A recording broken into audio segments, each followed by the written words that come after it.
Hello everyone, welcome back to the Creator's Shelf. Now, I am holding up here the Mother Mary Oracle, and the reason why I'm holding it up is because this is a deck that I'm currently using this month, and it is just absolutely beautiful. This is not the topic for this video, but I just wanted to mention straight off the bat the fact that I absolutely love this deck.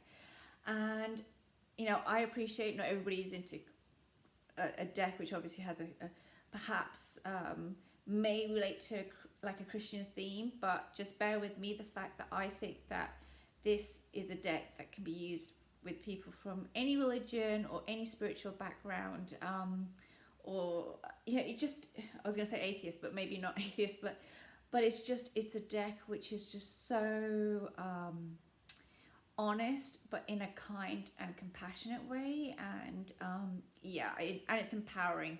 So first of all, I just want to start off with a favorite of mine for this month. I will do a better in-depth review in the coming weeks. So let me know if you're interested. Happy to do so. But apart from that, I thought that, well, actually, it's slightly related to this. I thought I would start off with, I would do today some rambles, and hopefully it might be food for thought for some of you as well. So welcome back to everybody who subscribed, and thank you for everybody for commenting on my videos so far and for being so supportive, and thank you for everybody who joins or basically adds themselves onto this channel.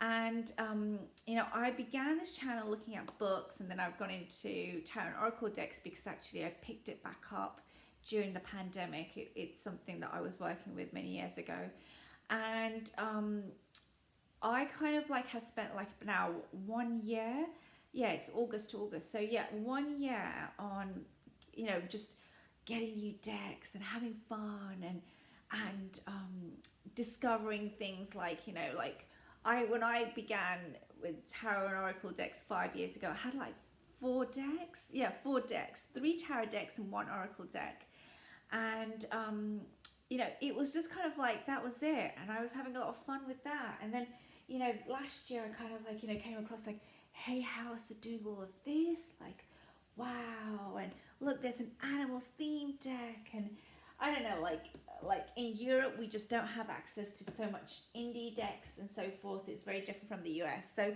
when the mass market, the publishers like Hay House, Llewellyn, US Game Systems, Blue Angel, all of those, Lo Scarabeo, when they really came into the market here in Europe and just made so much available via our mainstream websites, it was just like an explosion. And for someone like me, this last year has been fun, just finding things and thinking, is this for me? Am I going to try it? And a really good example would be the Star Tarot. Now, I absolutely adore this deck. It's the beast of a box, but it's just fantastic. It is the original Golden Dawn system. It alludes to a lot of Thoth.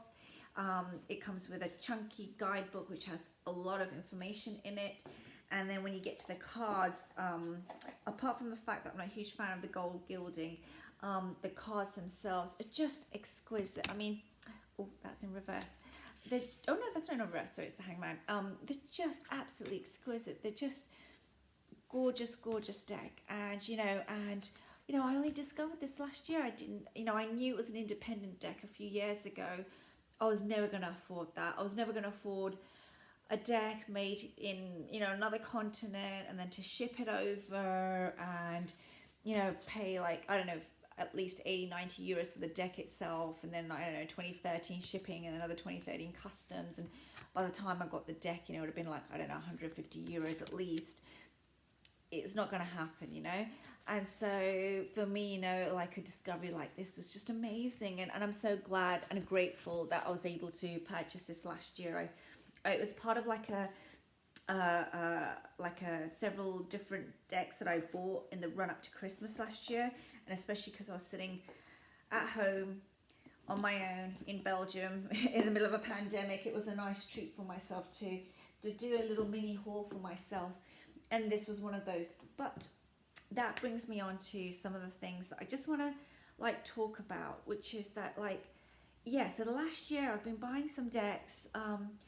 But the one thing I also did in the autumn was that I went and did a redive, like a redo of my tarot studies. So I went back through all the 78 cards again.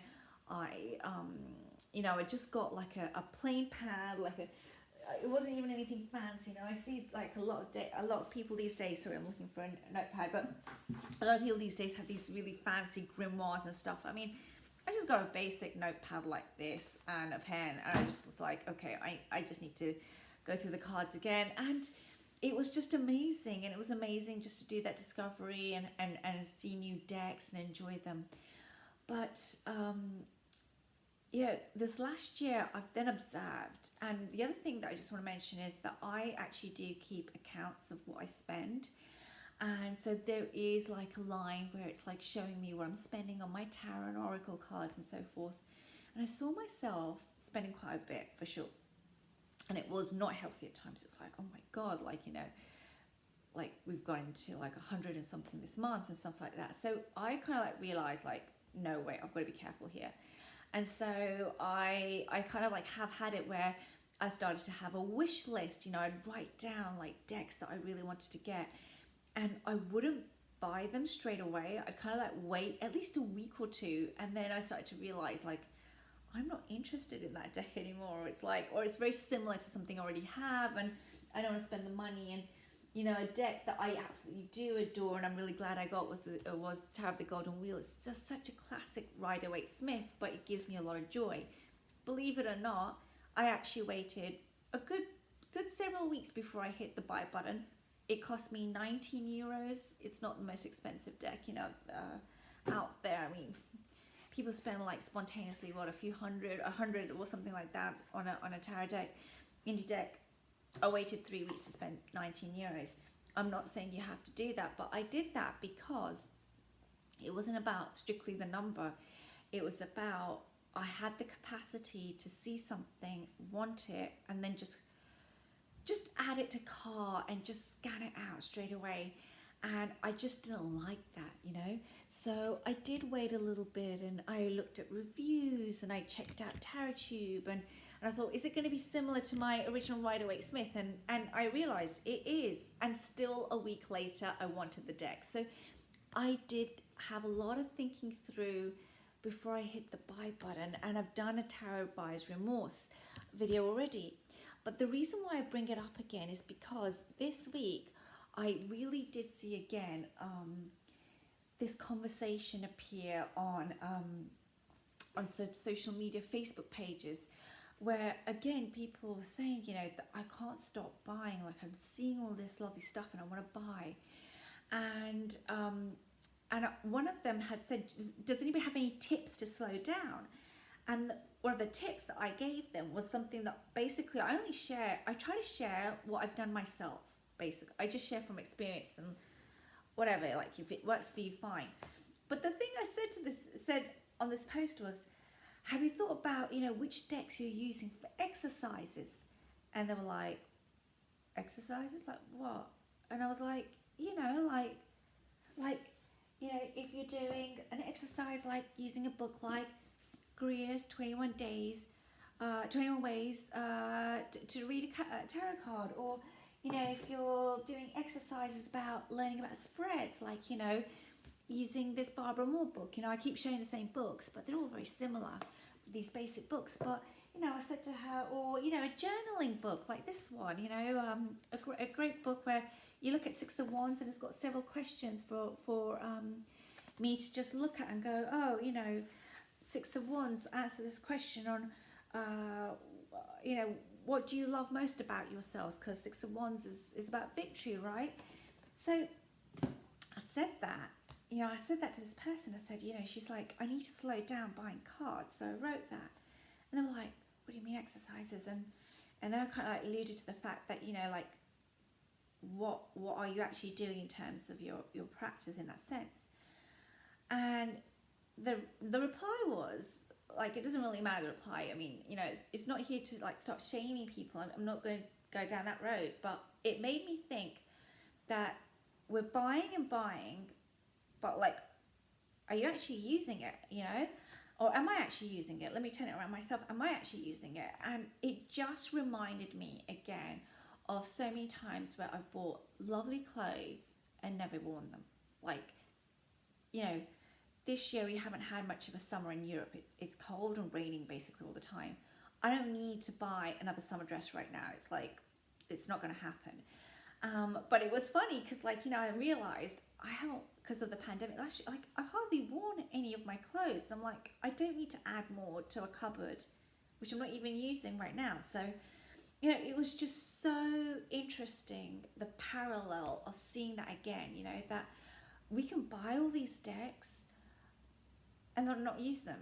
And it's fine if you want to buy them and they look nice. I like some of my collection here or here is for also a little bit of nostalgia collection. You know, there are decks that I don't use that much these days, but I had bought them some time ago and I really, you know, have got fond memories of them. And right now I still do want to hold on to them because they have a link to me, and there is a feeling that I do want to go back to them.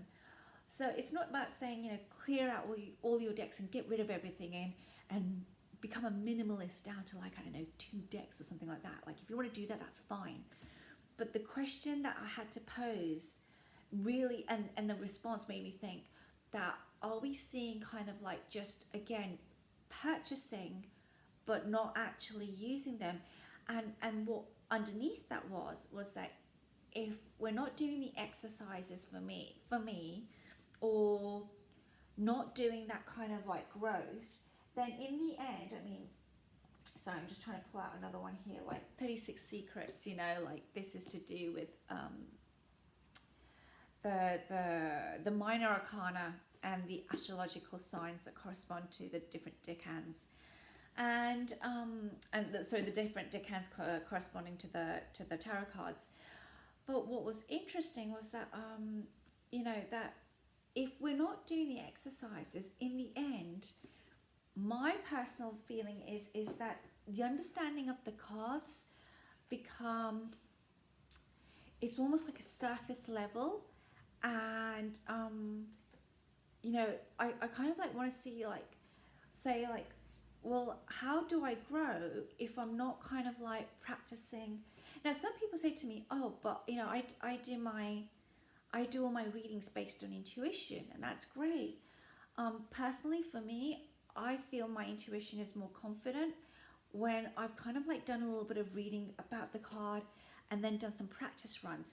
So for example, if I've pulled the Page of Cups, which I actually did, I think yesterday or something, from my other deck, you know, I'm doing daily draws. If I pull the Page of Cups, you know, in some decks it's about a new idea popping up, because, you know, there's the fish in the traditional Rider-Waite-Smith, there's a fish coming out of the cup. In some decks it talks about still waters run deep, and the emotions that we have beneath the surface.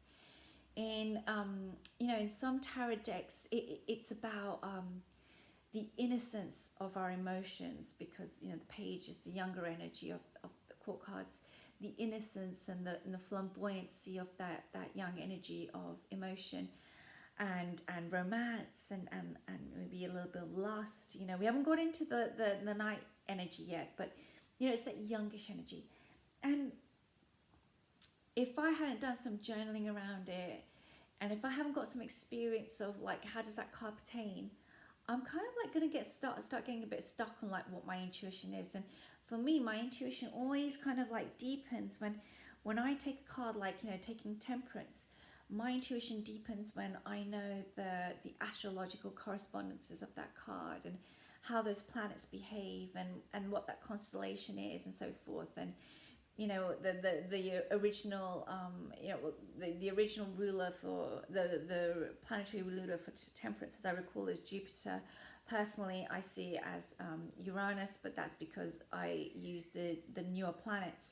But, you know, it's just another example of you know, or Nine of Swords, further than it being about kind of like, you know, a nightmare. You know, the Nine of Swords in its astrological decan, what does that relate to?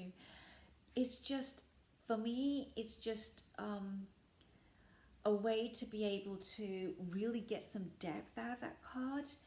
and it takes time for me to learn that personally. I'm not someone that can memorize a card and all of its meaning within 10 seconds. I'm gonna go through them. Some of them do come naturally to me. I do have a very strong memory and a very good memory, but I'm not looking at like I'll be done and dusted in a week. It's gonna take me time.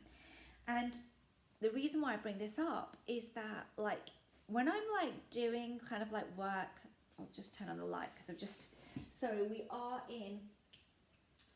we're in a very strange weather situation in Belgium, but so I think we've got a storm coming any moment. But the reason why I bring this up is when I do exercises and I'm really deep into trying to understand a deck or understand a set of cards or how I feel about a card and what it relates to me, I mean, what a gorgeous ace of swords or ace of air. I mean, just a gorgeous card. What I think is just amazing is that I don't want to then buy something very quickly because I'm enjoying what I have. Like, I don't need to go and buy something right now because like what I have in front of me is already kind of like just, you know, just ticking my boxes. And so what I'm trying to say is that I found for me that like this, what people are now talking about consumerism within tarot community and what I've observed in the last year, I've definitely, you know, I can go into like, I need to have all these decks. Like I saw a fantastic review by Owl Moon 513 Racine. She did a fantastic review of things like the Alana Fairchild decks or the Lucy Cavendish decks or the CBR Colette Baron Reid decks. And it's so easy for me to also think, oh, I'd love to have all those decks. Like, you know, like, oh, I'd love to have every one of Alana Fairchild decks. And it's like, that's not true because that's like, first of all, that's 250 euros for me gone out the window in one go. And that's one. And if you're in the US, 250 euros is about 300 USD. So that's one. And two, I don't think I'd actually want to use all of Alana Fairchild's, all of her decks. I'm sure they're all great, but I might resonate with 3 and that's it, I'm done. The point is there's a habit also that like I need to have the deck, you know, every single deck of that author because I love that author. So for example, because I am enjoying the Mother Mary Oracle, I've got to buy the Inner Goddess and I've got to buy the Isis Oracle. I do actually have the Isis one, but then I've got to buy, you know, all of them kind of thing rather than work through them. And when I've saved up a little bit of money and maybe Christmas is coming or Yule, as you might want to say, or, you know, even for the new year when it's dark and miserable, put a little bit of money aside in my kitty and then get that next deck because right now I'm just enjoying this. This is what's in front of me. I'm enjoying it. I'm liking it. So the reason why I want to talk about all of this is because I really feel for those people who are buying like this, including myself, because, you know, we have other priorities as well. And I think it's really like not good for me, and I'm just sharing this openly if it helps someone, to have anything, including tarot or books or whatever, compromise and lower the quality of my life in other areas, because I don't think that's what it's about. And I think tarot is a gift, even though, you know, I can go back to religions of 5,000 years ago and they are wonderful, but tarot has been around like for a few hundred years only, and it's fun, and it is meant to be sometimes tongue-in-cheek and sometimes making fun a little bit of those religions. I don't like disrespectful stuff personally, but you know, there is a part of tarot which kind of like, you know, when you look at the original Pamela Coleman Smith work, I'm just trying to find one of her decks now. It's a bit of a ramble here going on. But when you look at one of her original works, again, we can see that sometimes we're not meant to take it so seriously. You know, when we look at kind of like the Chariot, and this is where I'm kind of like hoping I can get hold of one of her decks. Here it is, my original RWS. When we look at the Chariot, you know, and I've thought about this quite a lot whenever I look at the Chariot, and I see it. one of the things, and is it in order? It's not going to be in order, is it? So I can't find the Chariot now very quickly, but because I used this deck recently. But one of the things that I see is it reminds me of, and where is it? Oh, let me do it with the Nine of Swords again. Actually, I just mentioned this card before. One of the things that I love is when I've been studying tarot is tutors again and again saying it's a bit of a card of overkill as well. Like, you know, 9 swords in the back. I mean, could we have killed a person enough? And so a part of the depiction is sometimes overdoing it or this exaggeration. And I think for me personally, tarot holds that. It holds a little bit of that. Here is the Chariot. Now, whenever I look at this card, to me, it just reminds me of, you know, those games you get in amusement parks where you can go and put a coin in it and it looks like some kind of like a box, like a statue with inside a box, and then it will move and it will say a few things and then it stops because you've just put like one coin in and then you put another coin in and it does it again, and I don't know, you know, one of those amusement park or arcade parks, those games, you know, in the old days. It reminds me a little bit of that. It certainly doesn't remind me of somebody riding off, you know, pursuing their will. So the reason why I say this is because the cards are meant to hold so much, for me anyway, of a journey, an inner journey on the inside. And if I'm so much into just buying the next deck, it's not gonna, I'm not gonna understand, I'm not gonna, appreciate the joy of the tarot journey. And so this is a bit of a long ramble, but I want to mention all of this because I'm just seeing it again and again. And then finally, I made a list of things here.